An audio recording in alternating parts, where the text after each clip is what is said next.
Alrighty, guys, another week, another episode of Daredevil Born Again. So, we are going to be talking about episode number 4 of the new MCU television show Daredevil Born Again. If you have not seen episode 4, no worries. Just make sure to come back to the channel once you have.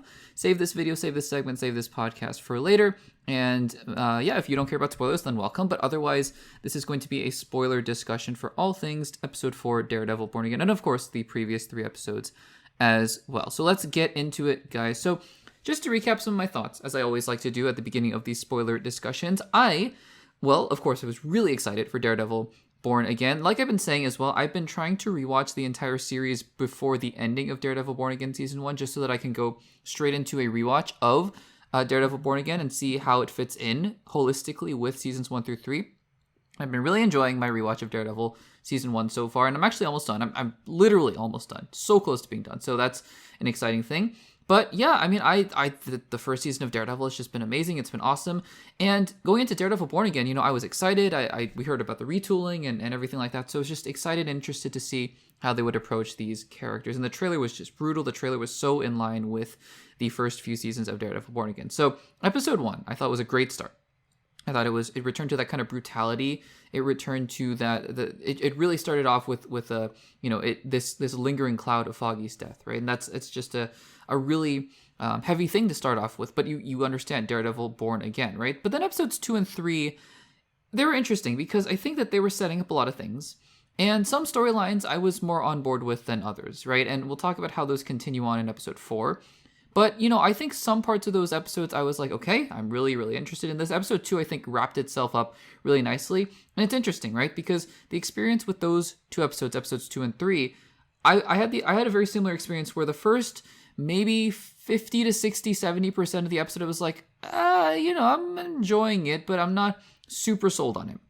I'm a little bit on the fence. And then the last little chunk of those episodes really bring them home. Really bring those episodes together, like the whole thing in the last episode about vigilantes and about White Tiger, being released from the trial, and then of course he's killed, and so it leads to this whole Punisher arc that we'll talk about in just a second, and obviously Punisher will be back in some capacity. This is not the last we've seen of Frank Castle, just based on set photos and trailers and things like that. But anyway, so that's really been my experience with the last couple episodes. I don't dislike inherent, or maybe I dislike a couple of the subplots, but I don't hate anything in particular. I just think that the show isn't quite firing on all cylinders, although I think that the overarching storylines I'm on board with still. The idea of vigilantism, the idea of Wilson Fisk, and Matt Murdock starting to let their true inner selves of Kingpin and Daredevil bleed through and show, and eventually they'll get there. It's just been a slow build. It's been, Born Again, right? I think it's been a struggle for the characters, to get back to figuring out who they really are. Is Kingpin really just the government bureaucrat, and is Matt Murdock the clean lawyer, right? Who does everything by the book? And obviously we know that these two characters have a very checkered past, and so we'll see how that goes. So let's get into episode 4.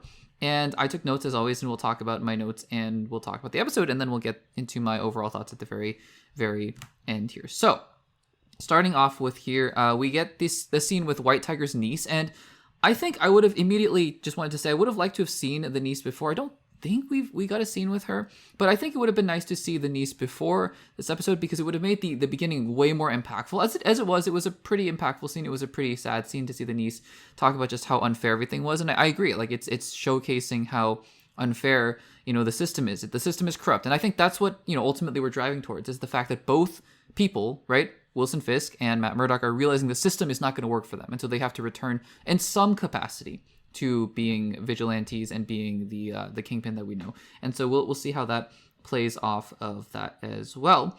But then we get we get that scene with the niece, and then we get some more shots of the murals. And speaking of the murals, I was thinking at that moment, where is Muse? And sure enough, we get a scene with Muse carrying a body, and we don't get to see Muse again until the end of the episode. So we'll see where Muse is showing up. I think one of the things that's been interesting about this show thus far is that some of the scenes feel a little disconnected with one another. So we get a scene with Muse here and there, and then we get a scene with Punisher here and there. We get a scene with Michael Gandolfini here and there, and it's just kind of bouncing off here and there. And so I'm just wondering, when these storylines are going to start connecting to one another in a way that feels more comprehensive, feels more cohesive, right? Things are leading, one thing leads to another. Right now, they feel very segmented, and I'm hoping that as we head into the latter half of the season, because next week is the midpoint of the season, episode 5, and I believe episode 6 as well next week, so we'll see where we go from there, but I'm hoping that that we see what goes on.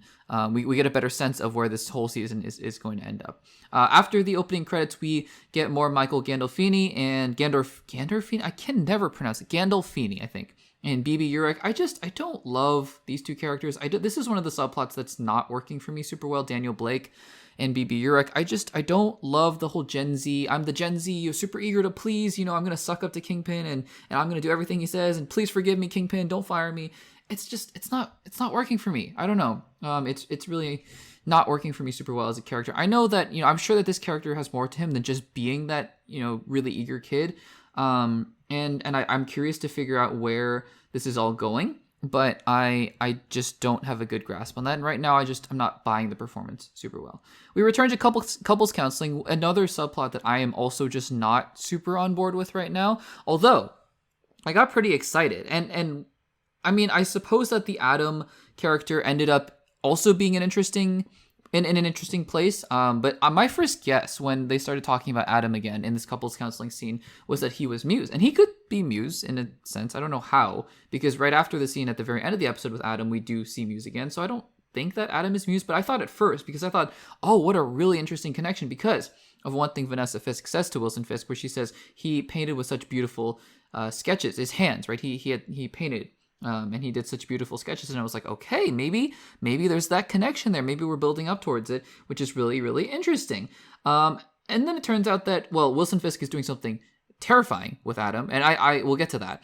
But I guess he isn't Muse, so I don't know. But I thought that was an interesting idea, and it would have been an interesting thing to play out. We'll see where that goes from there. I think, though, my thing with this storyline of couples counseling is that it's uncomfortable, right? And it's, it's supposed to be, right? It's a two people trying to work through their marital problems. It's uncomfortable, but it's not tense.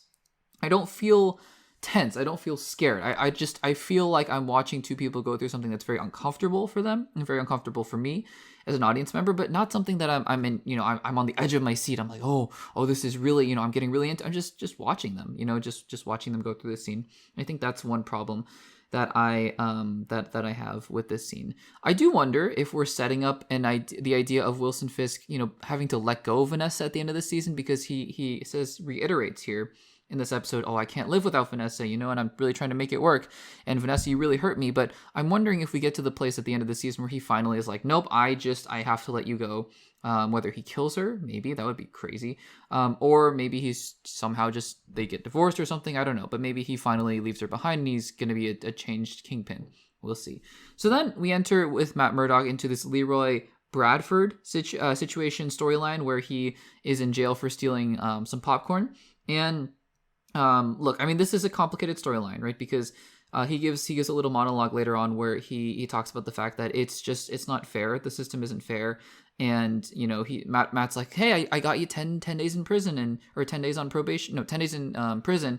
And he's like, no, I mean, 10 days, even 10 days being in prison, I can't get food stamps. And, I just wanted the popcorn. I just wanted one good thing in life and they got me for it. So again, it's a complicated character. It's a complicated reflection of society in terms of some of the bad things that the systems and institutions and things like that have in place. And so I totally get that. It's interesting though at the very beginning how I'm not gonna say rude. I'm just gonna say how much he really ragged on Matt at the beginning, because I was like, whoa, okay. So but you kind of get it, right? You get it because again he talks about the fact that just things are broken. And again I understand what the show is going for. I think it's starting to really not drag, but I'm starting to want to get to a point where, okay, Matt, like let's you saw all the masks at the end of the episode. Let's maybe get to that point where we're getting back into the action. I think episode 5 probably will be that point. Again, the original report said that Daredevil was not in costume until episode 4 of the original series, and I can understand that if the past 3 episodes 2, 3, and 4 are mostly similar to what the original series was going to be, I can understand how, right? You're starting out with just a legal procedural, and I get it. How people are going to be like, if we didn't have this new episode 1, that people would have been like, wait a second, where is he? Where's Daredevil? I don't get it. So I can understand that, because I'm getting to the point now. Not, I'm not at the point where I need Daredevil to come back. I need somebody to start punching somebody. Like, nothing like that. I just think that it's, this is Daredevil born again. And I think we're getting to the point where we need Matt to be born again as Daredevil. So we'll see. And look, I'm good with this version of Matt, a little bit more happy-go-lucky lawyer, right? Not happy-go-lucky, but just sort of, doing his lawyer thing. I think that what made Matt such an interesting character, though, is that he's so tortured and he has so many things going on, inner demons, if you will, pun intended, right? And so, I think that the thing about this season is that you started off with something so haunting, and episode 1 portrayed it so well, where he was so broken by Foggy's death. And I think we needed more of this. We get a scene like this later, and so I wrote this before we got that scene with Frank, and I love that scene with Frank. We'll talk about that in just a second. I think we need more of that. And I think we need Foggy's death to really underline this whole season, because it seems like in other scenes, other than the Frank scene, and maybe that scene where he's cooking with Heather in a couple episodes ago, we just don't get anything about Foggy. And I think that is an interesting thing. So we'll see where that goes from here. He also is threatening Officer Powell again, or not threatening, but he, they're having that back and forth. And so that's another interesting angle to play as well. We get some more scenes about Kingpin in bureaucracy and about how much he hates red tape.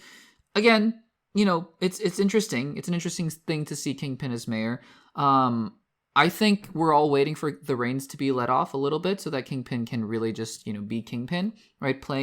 He is playing, the criminal bosses as well. I think there's a quick scene in there where they talk about it, but I think we're all kind of waiting for Kingpin to get back to Kingpin. So let's see where that goes. Leroy, like I mentioned before, he has that monologue about the system, and I think, again, very understandable. He's a complicated character, and I think what the point of that is that it's showing Matt, okay, so even though I think we got a small victory out of this, that it's not necessarily a small victory for the people who are being affected. So there's that. Then we get to a scene with Fisk where he's listening to children singing "We Built the City," and then he's listening to Latvians sing "We Built the City." And I think it is fun. I did laugh out loud when he was like, no, that's fine. I'm done. That's enough. I think the thing about these scenes is that they kind of signify one of the things I'm just monitoring, because we've seen in the trailers, right? Kingpin does beat up some people. And again, I'm not one of these people who just likes violence for the sake of violence in media. I think that, honestly, violence in general is really over the top in media, in movies and television shows. But I think, again, having seen Daredevil season 1, Kingpin doesn't beat up people a whole lot, but when he does, he is terrifying in the original series. And this Kingpin just isn't scary. He's annoyed, right? Like, he's just an annoyed Kingpin. When Kingpin yells, "I want an all-hands meeting now," doesn't ring as true as "we're gonna go after the man in the mask," in season 1. So I'm waiting for Kingpin, again, just let the reins off, and let's just see Kingpin and Daredevil back. I think we've built it up enough now where we can start to build up towards that, and whatever's going on with Muse, but we'll see. I think that this Kingpin is annoyed, and I'd like to see a Kingpin that is terrifying rather than just annoyed. So then he also just yells at Daniel, and I don't know what Daniel's angle is here. Kingpin is threatening Daniel. He says that's the last thing if you do this again, if you leak the news again, that's the last thing you'll ever do. So getting back to the old Kingpin a little bit, but we'll see how that character evolves through the rest of the season. Finally, though, we get to the scene with Frank, and he is not in a good place. He is really not in a good place. The Punisher, Daredevil, I love how he calls him Red. Again, the dynamic is back between these two characters. And I wrote in my notes, there it is, right? Because this is the scene where the death of Foggy comes back into full focus. And this is where I think we don't need Matt to just be depressed the entire time, right? Matt can, of course, be moving on, pursuing other interests and being a lawyer and having, falling in love and things like that. That's all great. But this needs to be underlying, whether subconsciously or underneath all of it subtly, the death of Foggy needs to be there, right? And this scene brought it out. This is the best scene in the entire show for me so far.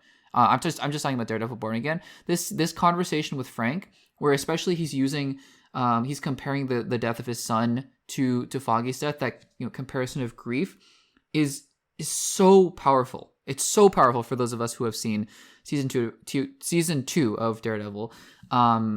and Matt saying it's not about him, and Frank looking at him and saying it's all about him. Like that, this scene is so good.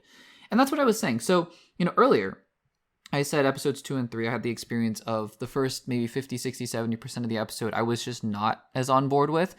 But then the last, little chunk of each episode, the last 10, 15, 20 minutes of episodes 2 and 3 kind of brought everything home. Episode 2 with the scene where he is confronted by the cops, right? Episode 3 with the White Tiger situation. It brings it all home. And this episode does it as well with this scene with Punisher, with Frank, and also the scene later on with Muse, and of course the scene with Adam. I think that the ending of these episodes are pulling these episodes together.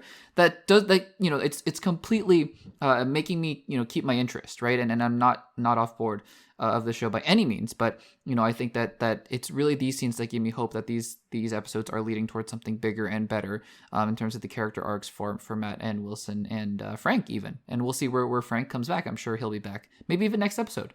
We'll see about that.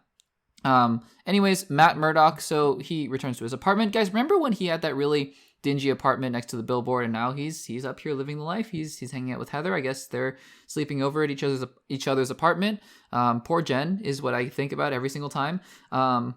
I'd be really curious. Somebody pull out a timeline of Daredevil and his exploits, not just romantically, but just in general. And where does She-Hulk fit into that at all? Where does Echo fit into that at all? I have no idea. If somebody can make a timeline, I'd like to see it. So, anyways, yeah. And then Matt, he can't sleep, so he goes up and he opens his warehouse and he has all the masks. And so I think we're getting back to that point. I think I would say next episode. I hope it's not at the very end of the episode and it's just, cliffhanger, the end.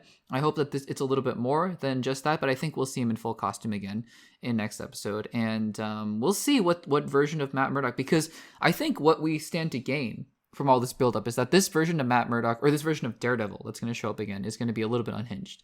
And I think it'll take him through the end of the season, maybe even into next season, to kind of find that balance again of him being a vigilante, but also him, being about justice and retribution and kind of that balance between the two. And so we'll see what happens there, right? And then the final scenes, we'll talk about the Muse one first. I mean, again, Muse is terrifying. I mean, the murals and the paintings and everything, and him taking the blood, it's all terrifying. It's crazy. And so if they ever decide to focus on Muse, which I hope they'll do soon, and I'm assuming Muse is the real villain of the show, going to be terrifying. So there's that. But again, going back to Fisk, right? One of the things that gives me hope is that, for the most part, Fisk is just annoyed. And he's not scary anymore, in my opinion. But then there's this last scene where he's just eating dinner, and he has imprisoned Adam, and Adam is just screaming and asking to be freed. And that is the old Kingpin, right? That is. I'm not saying that all the characters have to be the exact same as they were in the original series. Not at all. I'm just saying that there are core things about these characters that made them so interesting. And this is one of those things with Kingpin, that he's so ruthless, and there is this inner monster inside both these characters, Matt Murdock and Wilson Fisk, and I think that that's an interesting thing that I'm curious to see where we'll go from here. So, look, at the end of the day, I'm not disappointed necessarily by these first 4 episodes. I think I see a lot of potential, and I see a lot of room for growth, and I think that it's going to be hard to say how I feel about these episodes until we see where these storylines end up, right? The couples counseling in particular, I think, could be something interesting, but I don't think it is so far. Frankly, the Daniel Blake storyline is just super uninteresting to me. The BB Urich storyline is uninteresting to me, but depending on where they end up, they might be a little bit more important than I gave them credit for. And I think other things like, the things with Frank and the thing with Adam at the end, they all give me hope that this show is building towards something that I think will be quite compelling towards the end. So what did you guys think of episode 4 of Daredevil Born Again? Did you enjoy it? Are you enjoying the series thus far? We're 4 episodes in, and I think next week we'll be hitting the halfway point. Let me know what you thought about episode 4 in the comments down below.